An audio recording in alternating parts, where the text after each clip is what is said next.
Good morning जी। इस lecture में हम कवर करेंगे एक छोटा सा नन्ना मुन्ना क्यूट सा topic, audit of cooperative societies.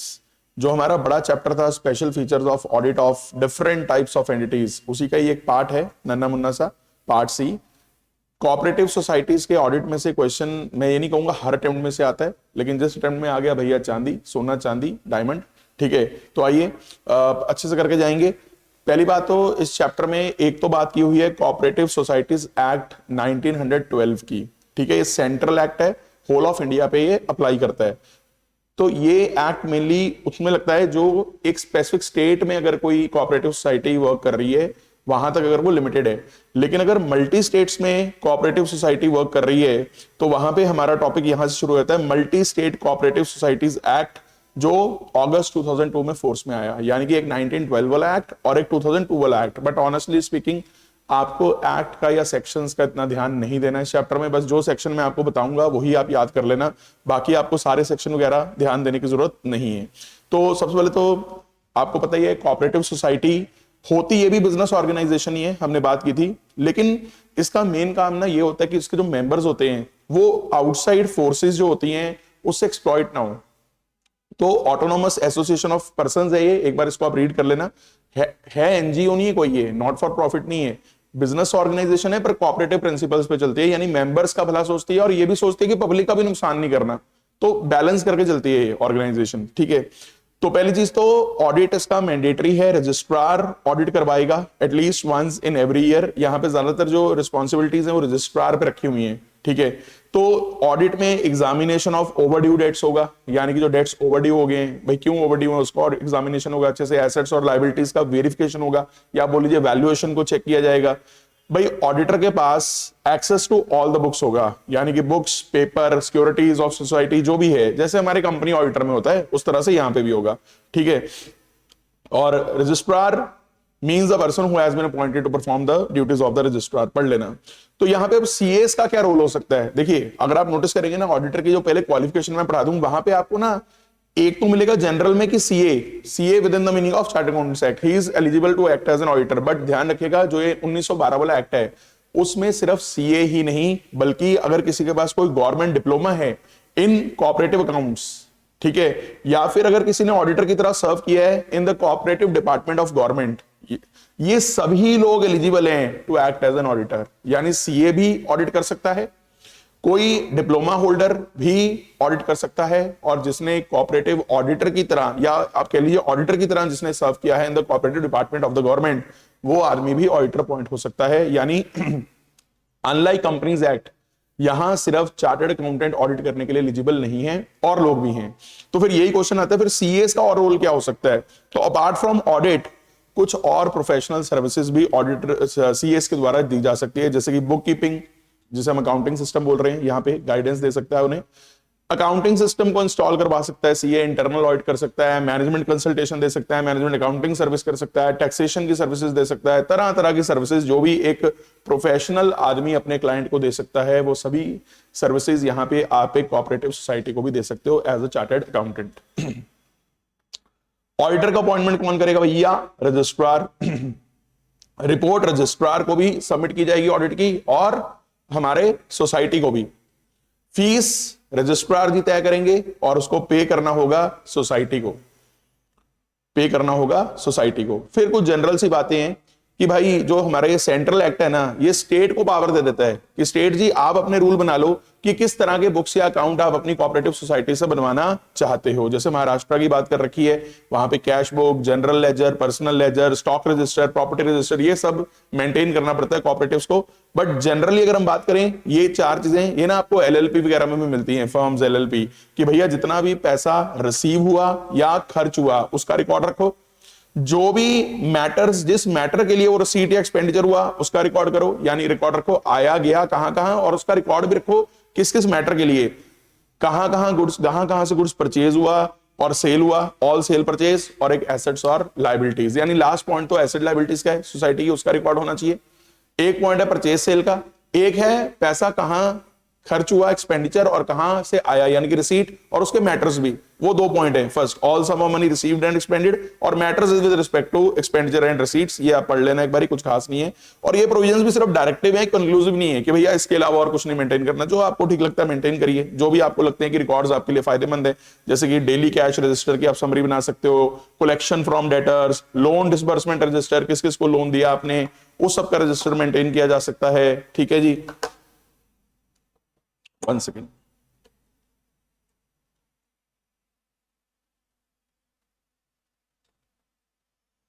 एक सेकेंड, हाँ चलिए।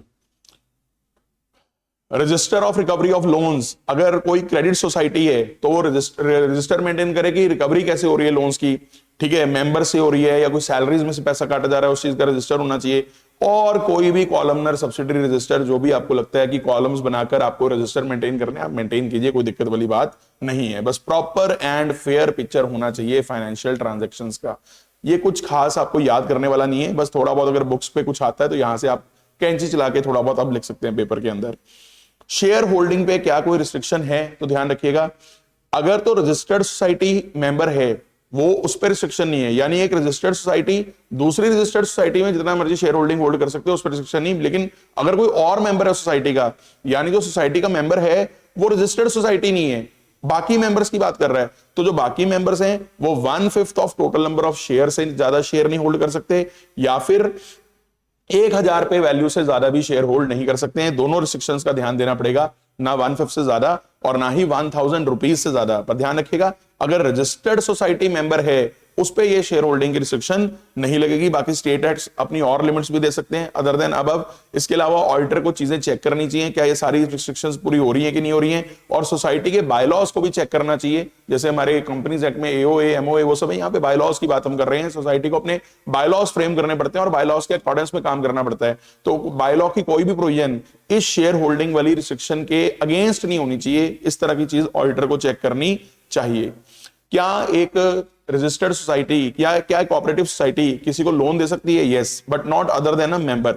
सिर्फ मेंबर को ही लोन आपने देना है, लेकिन दूसरी रजिस्टर्ड सोसाइटी को आप दे सकते हो, but only with the special sanction of registrar. यानी कि अगर तो थर्ड पर्सन को लोन देना है, नॉट अलाउड। मेंबर को लोन देना है, अलाउड। अगर किसी रजिस्टर्ड सोसाइटी को लोन देना है, that is also allowed, but only with the special sanction of the registrar. State government चाहे तो और रिस्ट्रिक्शंस वगैरह इसके ऊपर लगा सकती है। क्या बोरिंग्स के ऊपर कोई रिस्ट्रिक्शन हो सकती है? तो मेंबर से भी ले सकते हो बोरिंग, अदर से भी ले सकते हो। ध्यान रखना, अदर्स को लोन देने नहीं, पर अदर से बोरिंग ले सकते हो, पर बायलॉज के हिसाब से करना है सारा कुछ। तो बायलॉज वगैरह ऑडिटर ध्यान से पढ़ के चले। सर, जो कोऑपरेटिव्स का फंड है ये कहां इन्वेस्ट कर सकते हैं? तो किसी भी बैंक में जो सेंट्रल या स्टेट कोऑपरेटिव बैंक हो, वहां पैसा अपना इन्वेस्ट कर सकते हैं। इंडियन ट्रस्ट एक्ट के हिसाब से जो सिक्योरिटीज बता रखी हैं वहां पे आप पैसा इन्वेस्ट कर सकते हैं, या शेयर, डिबेंचर, बॉन्ड्स किसी और सोसाइटी की जिसकी लिमिटेड लायबिलिटी हो। ध्यान रखना, यानी एक ऐसी सोसाइटी, उसके डिबेंचर, बॉन्ड ले सकते हो, पर उस सोसाइटी की क्या होनी चाहिए? Limited liability. वहां पे आप पैसा इन्वेस्ट कर सकते हैं। किसी और कोऑपरेटिव बैंक में भी आप लगा सकते हैं, लेकिन as approved by the registrar. यानी सेंट्रल और स्टेट कोऑपरेटिव बैंक के अलावा अगर किसी और कोऑपरेटिव बैंक में पैसा इन्वेस्ट करना है तो अलाउड है, but only with the approval of registrar. या कोई और ऐसा मनी जो परमिटेड बाय सीजी या एसजी है, उसमें भी आप पैसा लगा सकते हैं। और सेंट्रल और स्टेट एक्ट दोनों जब हम पढ़ते हैं, कहीं भी मेंशन नहीं है कि हम लोग इन्वेस्टमेंट करें आउटसाइड द बिजनेस स्पेसिफिकली, यानी यहां पे तो आप लगा सकते हैं और ज्यादा जगहों पे अलाउड नहीं है, कहीं और बाहर। ठीक है, तो क्या एक एप्रोप्रिएशन ऑफ प्रॉफिट करनी होती है, मैंडेटरी है? तो आंसर है यस। जैसे हमारे कंपनीज एक्ट में ना ऐसी कोई मैंडेटरी रिक्वायरमेंट नहीं है कि डिविडेंड देने से पहले या बोनस देने से पहले आपको रिजर्व्स में पैसा ट्रांसफर करना है, वो आपकी डिस्क्रिप्शन है। लेकिन हमारे कोऑपरेटिव्स में इट शुड बी ट्रांसफर्ड। एक प्रिस्क्राइब्ड परसेंटेज, जो अभी की 25% है, आपको याद नहीं करनी है, it is just for your knowledge. ICI ने से कवर नहीं करा हुआ है तो आप मत लिख के आना पेपर के अंदर, this is just for your knowledge. ठीक है, तो ये रिजर्व फंड में पैसा डालना चाहिए बिफोर डिस्ट्रीब्यूशन ऑफ डिविडेंड्स। क्या चैरिटेबल पर्पस के लिए रजिस्टर्ड सोसाइटी या एक कोऑपरेटिव सोसाइटी क्या चैरिटेबल पर्पस के लिए क्या पैसा डोनेट कर सकती है? The answer is yes, but only with the sanction of registrar. ध्यान रखना, मतलब इन पे ना आपको एमसीक्यू वगैरह पूछ सकते हैं। आपसे स्टेटमेंट ऐसी बनाएंगे जिसमें एक ऑप्शन आएगी without the sanction of registrar ये चीज कर सकते हो, with the sanction of registrar ये चीज कर सकते हो। This should be in your mind. ठीक है, तो चैरिटेबल करना है तो रजिस्ट्रार का सैंक्शन चाहिए, किसी और कोऑपरेटिव रजिस्टर्ड सोसाइटी को लोन देना है तो स्पेशल सैंक्शन चाहिए रजिस्ट्रार का। इस तरह की चीजें आपको ध्यान देनी है। अगर कोई और कोऑपरेटिव बैंक में पैसा लगाना है तो अप्रूव करवाना है रजिस्ट्रार से, वो अप्रूव्ड होना चाहिए, टर्म्स एंड कंडीशंस भी अप्रूव्ड होनी चाहिए, वो सब चीजें आपको थोड़ी ध्यान से पढ़नी है, ठीक है। और इसमें एक रिस्ट्रिक्शन है जो आपको ध्यान रखनी है, 10% ऑफ नेट प्रॉफिट से ज्यादा पैसा आप नहीं ट्रांसफर करेंगे, और वो भी रिजर्व फंड में ट्रांसफर करने के बाद जो पैसा बचेगा उसका 10%। यानी अगर 10 CR का आपका वो है, क्या नाम है, प्रॉफिट्स, तो उसमें से पहले रिजर्व बनाइए 2.5 करोड़ का, तो रह गया 7.5, तो 7.5 का 10% यानी कि 7.5 करोड़ का 10% यानी 75 लाख, उससे ज्यादा आप चैरिटेबल के लिए नहीं कर सकते हैं, वो भी विद सैंक्शन ऑफ रजिस्ट्रार। क्या रिजर्व फंड को आउटसाइड यूज कर सकते हैं? तो कुछ स्टेट एक्ट कहता है ऐसा कह सकते हैं कि हाँ, जो रिजर्व फंड है आप उसको वर्किंग कैपिटल के लिए यूज कर लो, पर उसके लिए रूल्स बने होंगे, या प्रोविजंस के हिसाब से इसको इन्वेस्ट कर दो, जैसे ऊपर हमने पढ़ा कि कहां कहां आप इस पैसे को इन्वेस्ट कर सकते हो। इसके अलावा कोई और जगहों पे भी आप इसको यूज कर सकते हो जो आपकी सोसाइटी के ऑब्जेक्ट्स को ही पूरा कर रहा है, ठीक है। तो ऑडिटर को इसकी भी स्ट्रिक्ट कंप्लायंस देखनी चाहिए कि अगर स्टेट एक्ट में कुछ लिखा है क्या उसके मुताबिक रिजर्व फंड यूज हो रहा है कि नहीं हो रहा है। उसके बाद क्या एजुकेशन फंड में कंट्रीब्यूशन किया जा सकता है? The answer is yes, rather it is a charge against profit, यानी ये तो एप्रोप्रिएशन नहीं है, मैंडेटरी है इनके लिए, इनको कंट्रीब्यूट करना ही करना है, ध्यान रखना। चैरिटेबल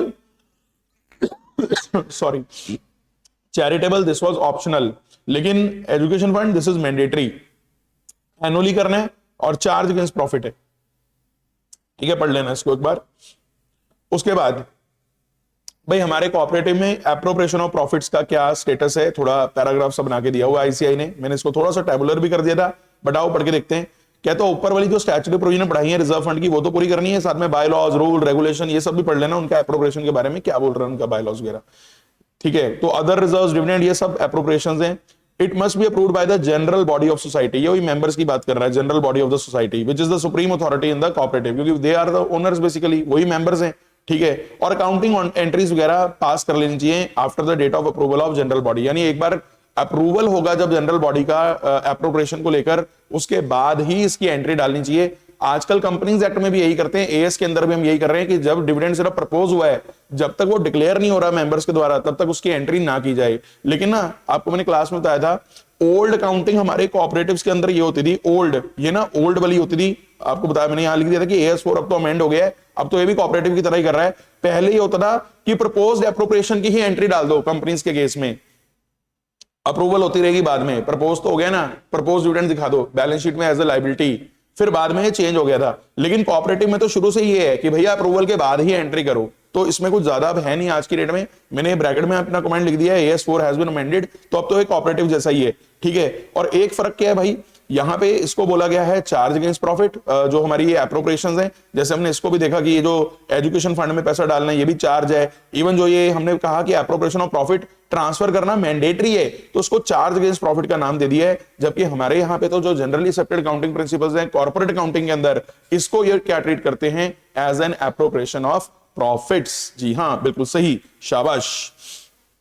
तो फटाफट से आगे बढ़ते हैं, कोऑपरेटिव ऑडिट के स्पेशल फीचर्स के बारे में कुछ बातें करते हैं। सबसे पहले हमने बात की थी फर्स्ट पेज पे कि ऑडिटर ने एग्जामिन करना होता है ओवर ड्यू डेट्स को, यहां पे आपको दिखा था ओवर ड्यू डेट्स को ये एग्जामिन करना होता है, हमने पेज नंबर इसका मेंशन कर दिया था। आइए let's see overdue dates, यानी ये ना एक एक एस्पेक्ट के ऊपर आपको क्वेश्चन आ सकता है कि बताइए ओवर ड्यू डेट्स का एग्जामिनेशन कैसे करेगा ऑडिटर, ठीक है, तो ध्यान रखिएगा। तो एक तो वर्किंग कैपिटल पोजीशन को ये अफेक्ट करता है ओवर ड्यू डेट्स, क्यों, पैसा आपका लेने वाला है लेकिन आ ही नहीं रहा, तो आपकी वर्किंग कैपिटल पोजीशन में प्रॉब्लम आएगी।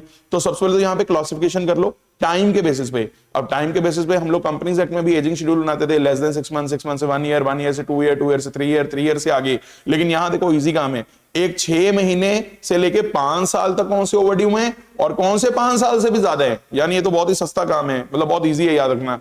6 साल ओवरड्यू मतलब ड्यू डेट निकल चुकी है, 6 महीने से ज्यादा हो गया ड्यू डेट निकले को, तो वो ओवरड्यू हो गया। तो ओवरड्यू हुए 6 महीने से ज्यादा हो गए पर 5 साल के बीच बीच में, और एक 5 साल से भी ज्यादा हो चुके हैं। तो एक तो टाइम के बेसिस पे आपको क्लासिफिकेशन करनी है कि रिकवरी के बेसिस पे, रिकवरी के बेसिस में गुड या बैड फर्दर क्लासिफाई करना है इनको टाइम के बेसिस पे, आगे गुड बैड भी इसका बताना है, ठीक है। और जहां पे डाउटफुल डेट्स की प्रोविजन बननी चाहिए तो ऑडिटर को इंश्योर करना चाहिए क्या वो प्रोविजन वगैरह प्रॉपरली बन रही है या नहीं बन रही है। उसके बाद हमारे पास आता है ओवरड्यू इंटरेस्ट। अब ये क्या होता है सर? भाई जिसका प्रिंसिपल ओवरड्यू हो चुका ना, तो उसका इंटरेस्ट अक्रू हो रहा है हमारी बुक्स के अंदर। प्रिंसिपल लेने वाला हम इंटरेस्ट दिखाई जा रहे हैं, अरे प्रिंसिपल नहीं मिल रहा तो इंटरेस्ट कहां से मिलेगा, उसको भी लेके दिक्कत आ रही है। उस इंटरेस्ट को बोला जाता है बच्चा पार्टी ओवरड्यू इंटरेस्ट। तो एक तो ध्यान रखना, जो ओवरड्यू इंटरेस्ट है इसको प्रॉफिट निकालते हुए हमने एक्सक्लूड मार देना है, और इसका एक रिजर्व क्रिएट कर लेना है। यानी जो ओवरड्यू इंटरेस्ट से इंटरेस्ट क्रेडिट हो रहा है, वो इंटरेस्ट को अगर इंटरेस्ट क्रेडिट करते हो तो इनकम में चला जाएगा। हम उस इंटरेस्ट को इनकम में ले जाने के बजाय इंटरेस्ट के रिजर्व अकाउंट में लेके जाएंगे, ओवरड्यू इंटरेस्ट रिजर्व अकाउंट। इस अकाउंट में जाना चाहिए, not in the P and L account. यानी जो इंटरेस्ट इनकम का क्रेडिट बैलेंस होगा, आप उसे पी एंड एल में ना ले जाकर उसके लिए एक रिजर्व क्रिएट कर लेंगे। इस चीज का ऑडिटर ने वेरिफिकेशन करना है कि ऐसा हो रहा है कि नहीं हो रहा। सर क्या बैड डेट्स को सर्टिफाई भी करवाना होता है? तो हमारा महाराष्ट्र का जो स्टेट एक्ट है वो बोलता है हाँ, इसको पहले ऑडिटर से सर्टिफाई करवाओ। यानी पहले कोई भी अगर बैड डेट दिखाना है तो आप उसको पहले सर्टिफाई करवाओ। लेकिन अगर ऐसी कोई रिक्वायरमेंट नहीं है एक्ट के अंदर, तो मैनेजिंग कमेटी ऑफ सोसाइटी, जैसे मैनेजमेंट ही बोलती है भैया बैड डेट्स हो गए हैं, तो यहां भी वही बोलेंगे बैड डेट्स हो गए हैं। ये चीज है। एसेट्स और लायबिलिटीज के बारे में कोई स्पेसिफिक प्रोविजंस नहीं है, बस जनरल प्रिंसिपल जो अकाउंटिंग वगैरह के होते हैं उनका आपको ध्यान देना चाहिए। जैसे एसेट्स में आप ओनरशिप चेक कर लो, वैल्यूएशन चेक कर लो, एग्जिस्टेंस चेक कर लो, फिक्स एसेट्स को बुक वैल्यू पे चलाना है, कॉस्ट लेस डेप्रिसिएशन का प्रोविजन, जितने भी खर्चे इंस्टॉलेशन वगैरह के वो कैपिटलाइज हो जाने चाहिए। अगर ओरिजिनल कॉस्ट और मार्केट वैल्यू में बहुत ज्यादा डिफरेंस है, सिग्निफिकेंट डिफरेंस है, तो इसका डिस्क्लोजर वगैरह दिया जा सकता है नोट्स टू अकाउंट्स वगैरह के अंदर। करंट एसेट्स को, करंट एसेट मतलब स्टॉक इन्वेंटरी वगैरह, उसको ले आओ, कॉस्ट और market price which ever is lower, उस तरह के जो नॉर्मल पॉइंट्स हम लोग अकाउंटिंग में करते हैं, सारे उसी तरह के पॉइंट है। लाइबिलिटीज के में तो कुछ है ही नहीं, सभी लाइबिलिटीज टेकन इनटू अकाउंट हो गई हो, कंटीजेंट लाइबिलिटीज भी शो कर दी हो, इस तरह की चीजें ऑडिटर चेक करके चल रहा है। उसके बाद ऑडिटर ये भी सर्टन करेगा कि क्या जो कोऑपरेटिव चल रही है, क्या वो कोऑपरेटिव प्रिंसिपल्स को कंप्लाई कर रही है, अडेयर टू कर रही है। यानी कितने ऑब्जेक्ट्स जिस पर्पस के लिए वो सेटअप करी गई थी ऑर्गेनाइजेशन, क्या वो अचीव हो भी रहे हैं उसकी वर्किंग के अंदर। और असेसमेंट सिर्फ प्रॉफिट के टर्म्स में नहीं होनी चाहिए, क्योंकि हमने कहा कि मेंबर्स का भला करना है, मेंबर्स को एक्सप्लॉइट होने से रोकना है। तो क्या मेंबर्स को बेनिफिट मिल रहा है क्या, और साथ ही साथ वेरीफाई करो क्या मॉडर्न मेथड यूज किए जा रहे हैं कोऑपरेटिव के अंदर। आजकल कॉस्ट अकाउंटिंग इतनी मॉडर्न है, जिस तरह से हम वेरिएंस एनालिसिस करते हैं, या स्टैंडर्ड कंट्रोल के जो हम लोग सारा स्टैंडर्ड कॉस्टिंग के जो हम सारे प्रोसीजर लगाते हैं, क्या वो लगा रही है कोऑपरेटिव के नहीं, खासकर अगर वो मैन्युफैक्चरिंग वगैरह में। क्योंकि जो कॉस्टिंग के तो मेथड्स या मैन्युफैक्चरिंग सेक्टर में काम आते हैं या सर्विस सेक्टर में, ट्रेडिंग में इतना काम नहीं आता ये कॉस्ट अकाउंटिंग एंड ऑल। तो ये भी आप चेक कर सकते हैं। इसके अलावा एक्सपेंसेस को ऑडिट करते हुए आप देखिए वेस्टेज नहीं होनी चाहिए। ये सरकारी ऑडिट में भी हम देखते थे, प्रोप्राइटी एलिमेंट, यानी जिस तरह से आदमी अपने पैसे का ध्यान रखता है, क्या उतना ही ध्यान रख के कोऑपरेटिव के पैसे को इनकर किया जा रहा है। ये सब चीजें भी ऑडिटर को थोड़ी चेक करनी चाहिए। जहां हो सकता था कि होलसेलर से डायरेक्टली परचेज हो सकता था सामान, क्या वैसा करा गया है, या जबरदस्ती मिडलमैन को बीच में इन्वॉल्व करके उसको कमीशन पे करा गया है। इस तरह की चीजें नहीं होनी चाहिए, इस चीज का आपको ध्यान देना है। इसके अलावा कोऑपरेटिव, क्या कोऑपरेटिव के एक्ट, रूल्स और हमारे जो बायलॉज बनाए हुए उन्होंने अपने, क्या उन सबको क्या वो कंप्लाई कर रहे थे, कहीं वो से इन्फ्रिंज तो नहीं कर रहे थे। और अगर इन्फ्रिंजमेंट मतलब उसको मतलब तोड़ देना, वॉयलेट करना, तो फाइनेंशियल इंप्लीकेशन भी देख लो इनका, क्योंकि हो सकता है कोई क्या पता कोई लीगल डैमेजेस वगैरह या कोई ना कोई लीगल ऑब्लिगेशन आ जाए जिसकी आपको प्रोविजन वगैरह बनानी हो। तो सम एक्ट्स पेमेंट ऑफ डिविडेंड्स वगैरह पे रिस्ट्रिक्शन लगाते हैं, इन चीजों का भी कहता आप ध्यान दे लेना। इसके अलावा जो मेंबर्स है ना, मेंबर्स, उनका रजिस्टर बनाया होगा कोऑपरेटिव्स ने, उसको वेरीफाई कर लेना, और उनकी पासबुक्स को भी वेरीफाई कर लेना। ध्यान देना, देयर मतलब मेंबर्स, क्योंकि ये मेंबर्स जो होते हैं ना, ये इतने ज्यादा, कई बार तो क्या होता है ना, जैसे कोऑपरेटिव कोई फार्मिंग सोसाइटी है, जैसे हम उसका एग्जांपल देते थे क्लास में अमूल एंड ऑल, तो ये कोऑपरेटिव फार्मिंग होगी। ये क्या है, इसके जो मेंबर्स होते हैं ना, they are not very literate, तो इसलिए क्या है, उनकी पासबुक्स वगैरह को आप ही चेक कर रहे हो कि जो मेंबर्स की पासबुक में एंट्री दिख रही है और जो कोऑपरेटिव की बुक्स में एंट्री दिख रही है, क्या वो आपस में तालमेल खा रही है। उसको टेस्ट बेसिस पे आप लोग चेक कर सकते हो, ठीक है, ताकि एश्योर कर पाओ entries in the books of accounts are free from manipulation. ठीक है, यानी कोऑपरेटिव वालों ने कोई भी मैनिपुलेटिव एंट्री नहीं शो कर रखी है। इसको आप मेंबर्स की पासबुक के साथ चेक कर रहे हो, इस टॉपिक में ये है। तो ये एक पहला टॉपिक था जो मैंने कहा था कि इसमें से हाँ क्वेश्चन आ सकता है आपको। तो ये मतलब ये चैप्टर में से ना बस एक जनरल अच्छी से रीडिंग करके जाओ, और जो स्पेसिफिक क्वेश्चंस है उनको ध्यान से पढ़ के जाओ। Special report to the registrar of serious irregularities. कब होता है भैया? अगर during the course of audit auditor को सीरियस इरेगुलरिटीज, जिसके एग्जांपल आपको नीचे दे रखे हैं कि वो आपको ध्यान रखने हैं, तो ये मैटर आपने रजिस्ट्रार को रिपोर्ट करना है ताकि उसका अटेंशन आ पाए इन पॉइंट्स पे। और रजिस्ट्रार अपना जो एक्शन उसने लेना होगा भैया वो ले लेगा, उसका काम है। आपको बस ये केस ध्यान रखने हैं, ऐसे कौन कौन से केस हैं जहां रजिस्ट्रार को स्पेशल रिपोर्ट बना के देनी पड़ सकती है आपको। भाई जो मैनेजिंग कमेटी है ना, वो कुछ ज्यादा ही पर्सनल हो गए हैं, यानी कि पर्सनल फायदा उठा रहे हैं कोऑपरेटिव से मेंबर्स ऑफ कमिटी। यानी मैनेजिंग कमेटी वाले बंदे मेंबर से वो नहीं है जो मेंबर्स, दूसरे मेंबर्स ऑफ मैनेजिंग कमेटी जो मैनेज कर रहे हैं, जैसे कंपनी के इसमें बोर्ड ऑफ डायरेक्टर्स, वो लोग अपना पर्सनल फायदा उठा रहे हैं कंपनी की ट्रांजैक्शन से। उस तरह का पॉइंट है पर्सनल प्रॉफिटेरिंग, और वो सोसाइटी के हितों के लिए नुकसानदायक है, ये पहला पॉइंट है। This is serious irregularity. Fraud हो गया भैया तो फिर तो क्या ही बोलें, दिस इज सीरियस इरेगुलरिटी। भैया मिसमैनेजमेंट चल रही है, दो मतलब पहला पॉइंट भी मैनेजमेंट से रिलेटेड है, एक्चुअल में ज्यादातर मैनेजमेंट से रिलेटेड है, वही गड़बड़ घोटाले कर रहे हैं ना, फ्रॉड भी वही कर रहे होंगे ज्यादातर। ठीक है, मेंबर्स ऑफ मैनेजिंग कमेटी अपना पर्सनल प्रॉफिटेरिंग कर रहे हैं जो डेट्रीमेंटल है सोसाइटी के लिए, मिसमैनेजमेंट हो रही है, कोऑपरेटिव प्रिंसिपल का नहीं फॉलो हो रहा है। और अगर कोई कोऑपरेटिव बैंक्स हैं, अर्बन कोऑपरेटिव बैंक्स हैं, इन्होंने क्या कर रखा है, ध्यान देना, डिसप्रोपोर्शनेट एडवांसेस दे रखे हैं वेस्टेड इंटरेस्ट ग्रुप्स को, जैसे कि मैनेजमेंट के रिलेटिव्स को उठा के लोन दे दिया, एडवांस दे दिया, वो भी डिसप्रोपोर्शनेट। ठीक है, नेग्लिजेंस भी चल रही है रिकवरी को लेकर, पैसे मुड़ ही नहीं रहे हैं, वापस ही नहीं आ रहे हैं, और पैसा जा कहां रहा है, मैनेजमेंट वालों के ही इंटरेस्टेड मेंबर्स लोगों को। तो ये भी भैया खतरनाक सिचुएशन है। या फिर एडवांसिंग जो हो रही है वो रेकलेस है, यानी कि बिना कोई सिर पैर के, बिना कोई ध्यान दिए, यानी ना तो सिक्योरिटी ली जा रही है, ना कोई सेफगार्ड्स लिए जा रहे हैं कि क्या क्रेडिट वर्दिनेस वगैरह प्रॉपर चेक हो रही है सामने वाले की, उसके बाद ही हम लोग दें यार लोन, ऐसे क्यों दे रहे हो।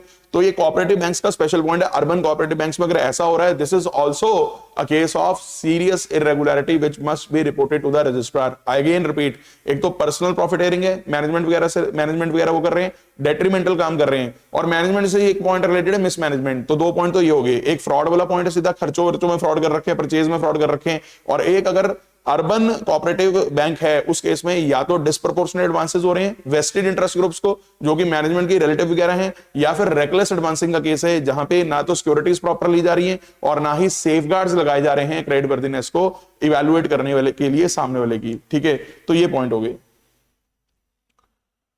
उसके बाद हमारे पास कहता ऑडिटर पूरी जजमेंट करने के बाद ना ऑडिटर एक क्लास अवार्ड करता है सोसाइटी को, ठीक है, on the basis of criteria specified by the registrar. तो रजिस्ट्रार कुछ क्राइटेरिया बताता है कि भैया class A plus A double plus इस तरह से कुछ क्लासेस बनाते होंगे, उस हिसाब से ऑडिटर ने उसको वो बताना है कि क्या क्राइटेरिया सेटिस्फाई कर रही है हमारी सोसाइटी।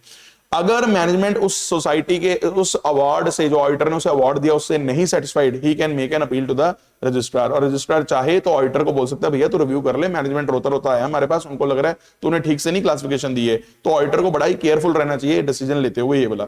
और फाइनली कहता और ड्राफ्ट ऑडिट रिपोर्ट वगैरह ना डिस्कस करके चलनी चाहिए कमेटी के साथ, मैनेजिंग कमेटी के साथ। तो ऑडिट होने के बाद ऑडिटर को सेक्रेटरी साहब को पहले पूछना चाहिए कि भैया एक मैनेजिंग कमेटी, मतलब मैनेजिंग कमेटी बुला लीजिए, उनकी मीटिंग बुला लीजिए, वही मैनेजमेंट एंड ऑल की। तो जहां भी हम मैनेजिंग कमेटी मैनेजर्स लिखा हुआ है, दे ऑल आर मैनेजमेंट वाले बंदे सोसाइटी के। तो सेक्रेटरी साहब को बोला भैया मीटिंग बुला लो और वहां पे हम लोग डिस्कशन कर लेते हैं पहले सारी की सारी, उसके बिना हम लोग फाइनलाइज नहीं करेंगे, छोटी मोटी इरेगुलरिटी सेटल कर लेना और जो पॉलिसी मैटर्स हैं उनको डिटेल में डिस्कस कर लेना। बहुत जनरल सी बातें, आप इसको पढ़ सकते हैं। मल्टी स्टेट कोऑपरेटिव्स वो हैं जो एक स्टेट तक जिसके ऑपरेशंस या ऑब्जेक्ट्स जिसके कन्फाइंड नहीं है, यानी कि एक स्टेट से ज्यादा में अगर फैली हुई है मल्टी स्टेट तो वो मल्टी स्टेट कोऑपरेटिव होगी। भाई एमएससी बोलेंगे हम इसे, मल्टी स्टेट कोऑपरेटिव्स को। एमएससी के जो फंड्स हैं ये किसी भी पॉलिटिकल पर्पस के यूज में नहीं आने चाहिए, ध्यान रखिएगा।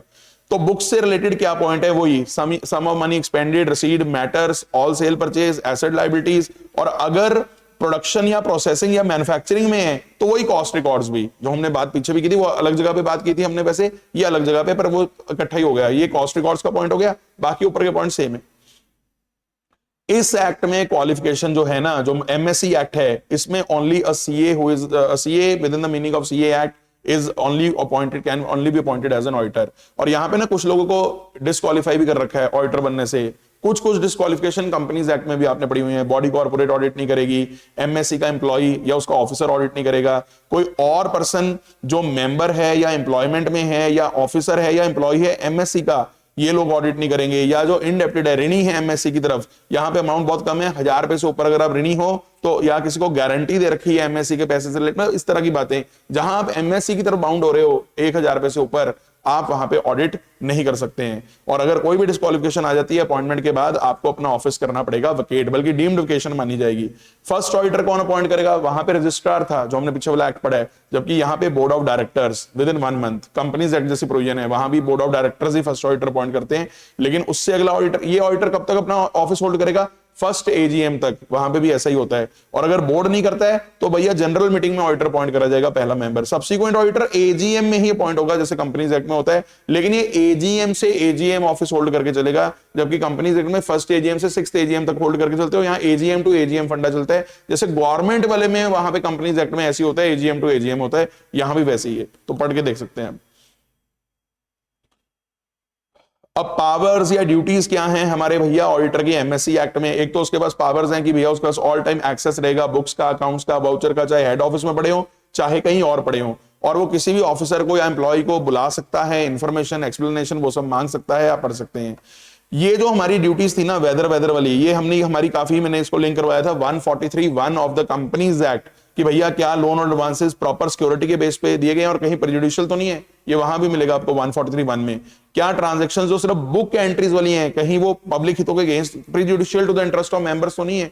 जैसे मान लीजिए कोई रिजर्व में पैसा ट्रांसफर करना या कोई प्रोविजंस क्रिएट करना, these are only book entries. कहीं कोई नुकसानदायक एंट्री तो नहीं हो रही है, पर्सनल खर्चे कहीं रेवेन्यू अकाउंट में तो नहीं चार्ज कर रखे। और अगर कहीं शेयर अलॉट करे हैं फॉर कैश, क्या कैश एक्चुअली रिसीव हो गया है, और क्या वो सारी पोजीशन बैलेंस शीट वगैरह में ठीक से बताई गई है, मिसलीडिंग तो नहीं है। तो ये आप प्लीज एक बार याद कर लेना। हालांकि मैंने कहा था कंपनीज एक्ट वाले आपको अगर ध्यान है वहां से कंपेयर कर लेना, 1-2 पॉइंट यहाँ पे नहीं है जो वहां पे हैं, वहां पे ABCDEF करके हैं, यहाँ सिर्फ ABCD है, तो आप प्लीज कंपेयर कर सकते हैं। ऑडिट रिपोर्ट का कंटेंट क्या होगा भाई? उसमें आपने मेंबर्स को रिपोर्टिंग करनी है, क्या अकाउंट्स आपने एग्जामिन करे, ट्रेडिंग, P&L वो सब, बैलेंस शीट, P&L वो सब, एनी अदर डॉक्यूमेंट जो भी इसका पार्ट है, एनेक्सर है, तो ये एमएससी के बिफोर ले डाउन करा जाएगा इन द जनरल मीटिंग। जब तक आप ऑफिस होल्ड कर रहे हैं, वो जो एजीएम होनी है उसमें ये सब कुछ ले बिफोर किया जाएगा, और इसमें आपकी ओपिनियन होगी, और आपने ये बताना है कि whether as per the information and explanation given to us, क्या ट्रू एंड फेयर है बैलेंस शीट का और P&L का जो व्यू है, क्या वो ट्रू एंड फेयर है कि नहीं है, आप इसको पढ़ सकते हैं। इसके अलावा आपने अपनी रिपोर्ट में ये सब भी बताना है, ये 143(3) में होते थे, क्या आपको सारी इंफॉर्मेशन मिली है, क्या प्रॉपर बुक्स वगैरह मेंटेन हो रही है एमएससी के द्वारा, क्या ब्रांचेस की रिटर्न मिली है आपको, अगर कोई ऐसी ब्रांच है जिसका ऑडिट आपने नहीं कराया, क्या उसको उसकी रिपोर्ट आपको मिल गई थी, क्या P&L बैलेंस शीट, क्या ये सब बुक्स ऑफ अकाउंट और जो रिटर्न्स उनकी जा रही हैं क्या उससे एग्री करते हैं, तो आप इनको पढ़ सकते हो। अगर कोई भी आंसर नेगेटिव है या क्वालिफिकेशन है, उसका आपने रीजन जरूर देना है, यानी किसी पे भी अगर आप कोई किंतु परंतु लगा रहे हो auditor ji, you have to explain the reason also for that. उसके बाद हमारे पास ये 3 सेक्शन मैंने कहे थे, अगर आपको ध्यान रहे, एक 77 सेक्शन था, एक 78 सेक्शन है और एक 79 सेक्शन है। बस फिर हमारा चैप्टर खत्म। क्या बात है सर, मजा ही आ गया। हाँ, आना ही था, चैप्टर है ही छोटा सा, छोटी चीजों में ही भैया आपको तो छोटे छोटे बस टॉपिक मिलते रहे, आप खुश रहते हो।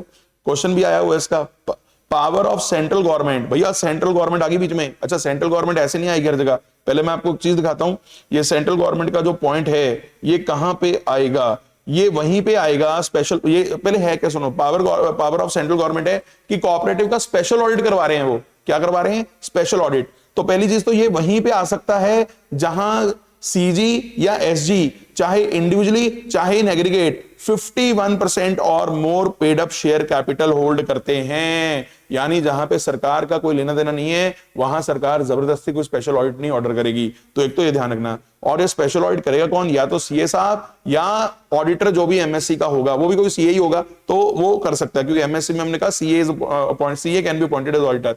लेकिन अब प्रॉब्लम क्या है, स्पेशल ऑडिट करवा क्यों रहे हैं? सीजी को लगता है, सीजी को देखना, शेयर होल्डिंग दोनों की हो सकती है, सीजी एसजी, लेकिन लग किसको रहा है? सीजी, मतलब पावर किसकी है? सीजी। तो सीजी का क्या ओपिनियन है? एमएससी के अफेयर ठीक से मैनेज नहीं हो रहे कोऑपरेटिव्स के हिसाब से, या साउंड बिजनेस प्रिंसिपल नहीं लगाए जा रहे हैं।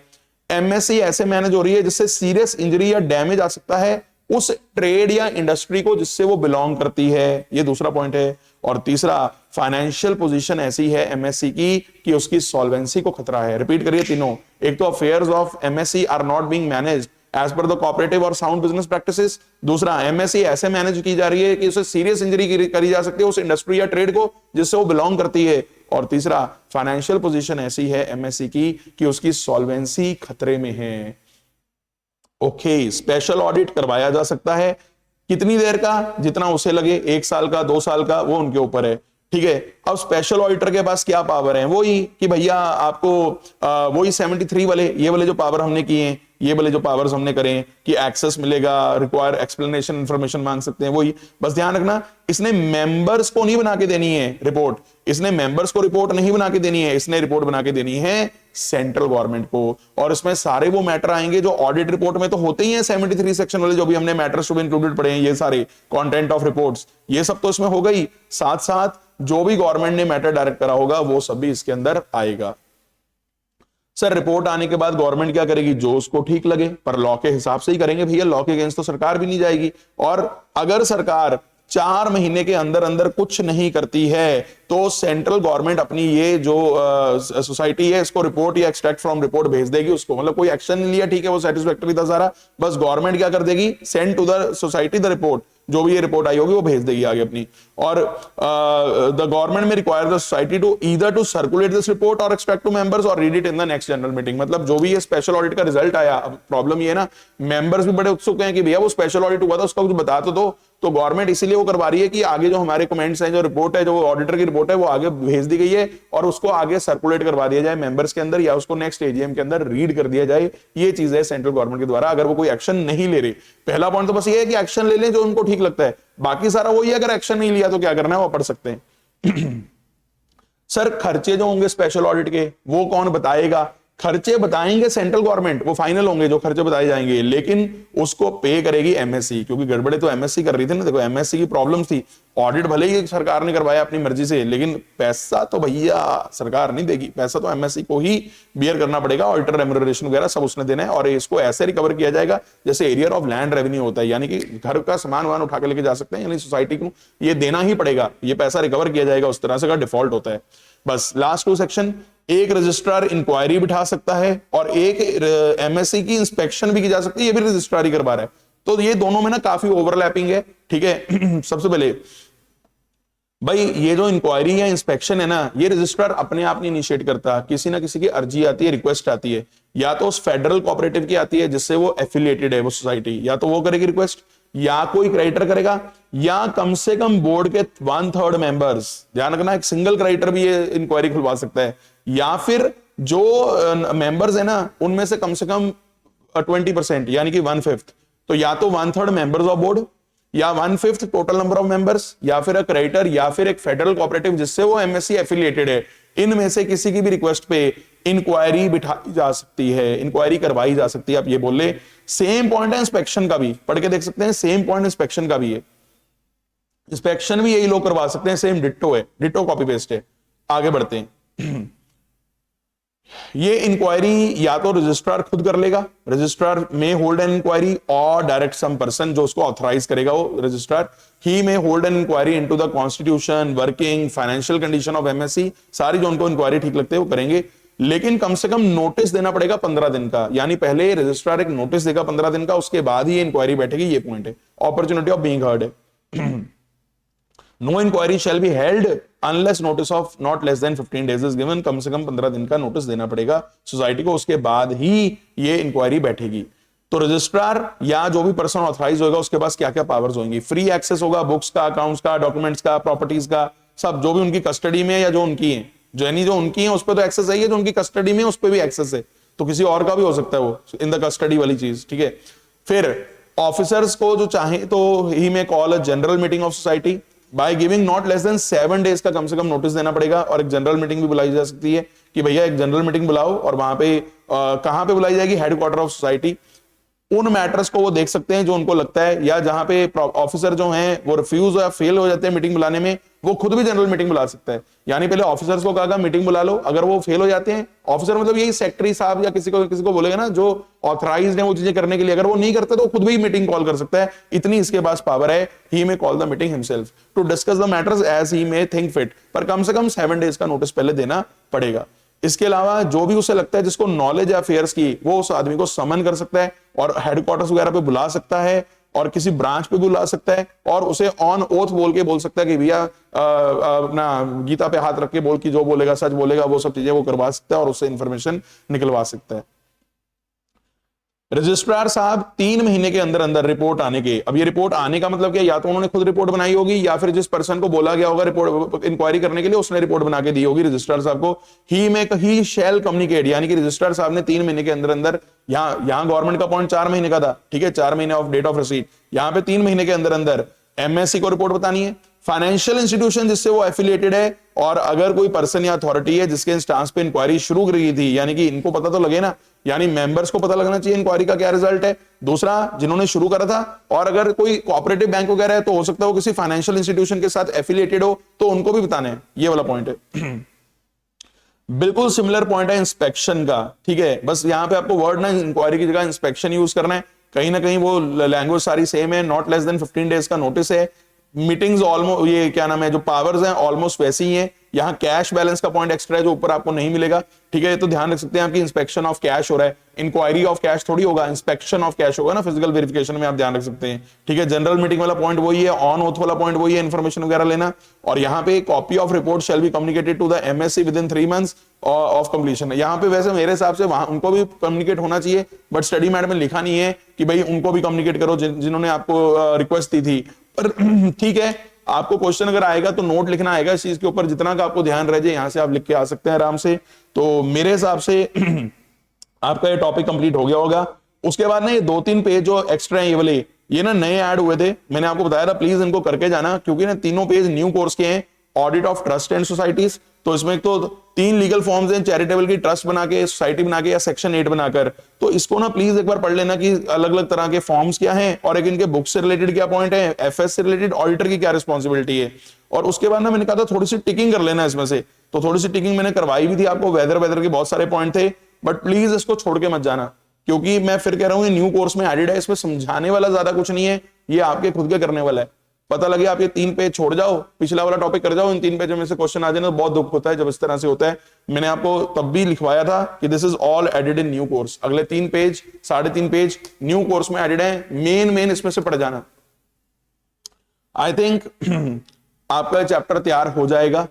पार्ट ए की भी रिवीजन लगी थी हमारी गवर्नमेंट ऑडिट की, पार्ट सी की भी लगी, पार्ट बी ज्यादा आपके पढ़ने वाला है मेरे हिसाब से, उसको भी थोड़ा टाइम डिवोट कीजिए। एक वो होता है कि बस एक बार स्टार्ट करते हो ना तो फटाफट पढ़ा जाता है, बस एक बार स्टार्टिंग करने में थोड़ा आलस आता है कि यार कहां से शुरू करें, कहां छोड़ें। एक बार बैठोगे कंसंट्रेट करके 2-3 पेज जब पढ़ेंगे ना, फिर बंदा कहता है यार फटाफट नबेड़ो, समझ तो आ ही रहा है। प्रॉब्लम वहां आती है जहां चीज समझ ना आ रही हो ना, वहां ब्रेक लग जाती है। जहां चीज समझ में आती जा रही है, अंडरस्टैंडिंग प्रॉपर हो रही है, वहां ब्रेक मत लगाया करो, वहां चलते जाया करो। जहां अंडरस्टैंडिंग बन रही है चलते जाओ। समझ लो आपके सबकॉन्शियस माइंड में वो अंडरस्टैंडिंग कहीं ना कहीं फिट होती जा रही है, उसी को रिटेंशन बोला जाता है। उस अंडरस्टैंडिंग की जो आपको अंडरस्टैंडिंग हो रही है वहीं से रिटेंशन बनती है। एक चीज को बार बार पढ़ के लेकिन ध्यान कहीं और है, पढ़ी बार बार जा रहे हो लेकिन ध्यान नहीं है, उससे रिटेंशन नहीं बनती भाई, इस चीज का ध्यान रखना। तो that's all, I think this chapter is covered by me, तो you can cover it all. Thank you, bye bye.